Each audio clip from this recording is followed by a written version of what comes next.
안녕하세요. 오늘은 레위기 11장에서 22장의 말씀을 통해 일상의 거룩이라는 주제를 깊이 있게 다루어 보겠습니다. 성경적 세계관 안에서 하나님의 거룩하심이 어떻게 우리 삶의 구석구석으로 확장되는지 그 영적인 원리를 함께 탐구해 봅시다. 먼저 거룩의 정의를 새롭게 할 필요가 있습니다.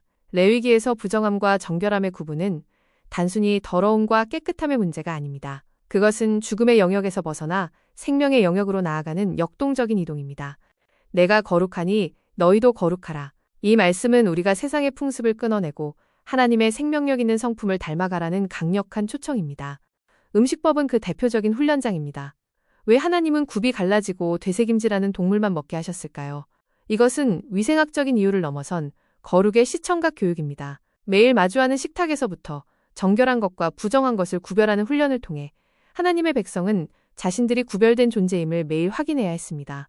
출산과 신체의 유출에 관한 규례는 현대인들에게 다소 난해할 수 있습니다. 하지만 핵심은 생명입니다. 피와 씨는 생명의 근원입니다. 이것이 유출되는 것은 생명력의 손실, 즉 죽음의 그림자가 드리워진 상태를 암시합니다. 이 규례들은 출산 자체가 죄라는 뜻이 아니라 태어날 때부터 정결함이 필요한 인간의 연약함을 겸손히 인정하게 만드는 장치입니다. 나병, 즉 악성 피부병에 대한 규례는 죄의 속성을 아주 적나라하게 보여줍니다. 나병은 전염성이 강하고 파괴적입니다. 죄가 그렇습니다. 제사장이 이를 진단하고 격리하는 것은 공동체를 보호하기 위함입니다. 그러나 회복될 때 드리는 정결 예식을 보십시오. 2마리 새 중 하나는 살려보냅니다. 이는 죽음에서 건진받아 다시 생명의 공동체로 복귀하는 부활의 기쁨을 상징합니다. 이제 레위기의 핵심 대속죄일입니다. 7월 10일, 1년에 단 한 번 대제사장만이 지성소에 들어갈 수 있습니다. 이날은 이스라엘의 모든 죄가 씻겨지는 날입니다. 중요한 점은 백성들뿐만 아니라 하나님이 거하시는 처소인 성소 자체도 정결하게 한다는 것입니다. 죄로 오염된 땅 한복판에 거룩하신 하나님이 머무시기 위한 필사적인 은혜의 장치인 것입니다. 대속죄일의 백미는 아사셀 염소 의식입니다. 한 마리는 속죄제로 드려지지만 다른 한 마리는 산채로 광야로 보내집니다. 대제사장이 염소의 머리에 안수하여 백성의 모든 불의를 전가합니다. 이 염소가 무인지경의 광야로 멀어지는 모습을 보며 백성들은 자신의 죄과가 하나님 앞에서 영원히 아주 멀리 옮겨졌음을 눈으로 확인하고 확신했을 것입니다. 17장은 피의 신학을 다룹니다. 육체의 생명은 피에 있다. 하나님은 피를 먹는 것을 엄격히 금지하셨습니다. 피는 생명 그 자체이며 생명은 오직 하나님의 주권에 속한 것이기 때문입니다.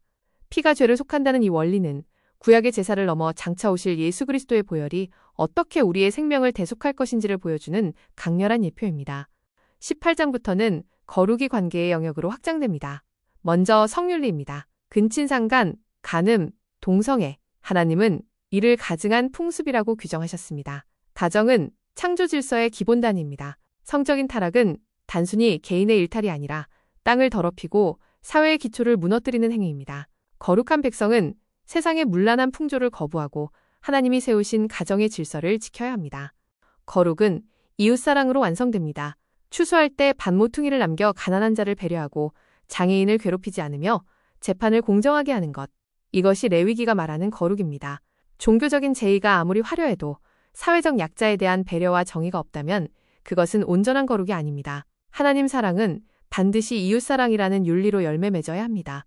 하나님은 자비로우시지만 죄에 대해서는 단호하십니다. 자녀를 불에 태워 바치는 몰렉 숭배나 부모를 저주하는 패륜적 행위는 공동체에서 반드시 끊어내야 할 암적인 죄악입니다. 하나님의 이름을 욕되게 하는 이러한 죄들을 용납하는 것은 공동체 전체를 죽음으로 몰아넣는 일이기 때문입니다. 거룩은 죄에 대한 거룩한 분노와 단절을 포함합니다. 리더인 제사장에게는 더 높은 기준이 요구됩니다. 그들은 하나님께 가까이 나아가는 자들이기 때문입니다. 신체에 흠이 없어야 하고 결혼 생활도 정결해야 했습니다. 또한 하나님께 드리는 제물도 흠 없는 것이어야 했습니다. 이는 우리가 하나님께 예배할 때 아무렇게나 드리는 것이 아니라 최선의 마음과 정성을 담아 두렵고 떨리는 경외심으로 나아가야 함을 가르쳐줍니다. 레위기를 정리해봅시다. 음식과 질병을 다루는 의식법, 그리고 성과 사회 정의를 다루는 도덕법. 이 둘은 별개가 아닙니다. 의식법이 하나님의 백성이라는 정체성을 끊임없이 상기시켜준다면 도덕법은 그 정체성을 가지고 세상 속에서 어떻게 살아가야 할지를 보여줍니다. 이 두 법은 거룩이라는 하나의 초점을 향해 조화를 이루고 있습니다. 결국 거룩의 확장이 보입니다. 레위기 전반부가 성소라는 장소에서 하나님께 나아가는 길을 열었다면 중반부는 제사장이라는 사람을 통해 그 거룩을 중재하고 후반부는 백성들의 일상으로 거룩을 퍼뜨립니다.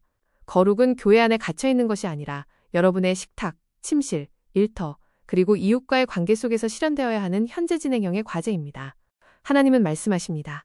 나는 너희의 하나님이 되려고 너희를 애굽 땅에서 인도하여 낸 여호와라. 내가 거룩하니 너희도 거룩할지어다. 구원의 목적은 거룩입니다. 우리를 죄의 노예 상태에서 건져내신 이유는 이제 하나님의 성품을 닮은 거룩한 백성으로 살게 하기 위함입니다. 오늘 이 말씀이 여러분의 삶을 거룩한 제물로 드리는 새로운 결단의 시작이 되기를 축복합니다.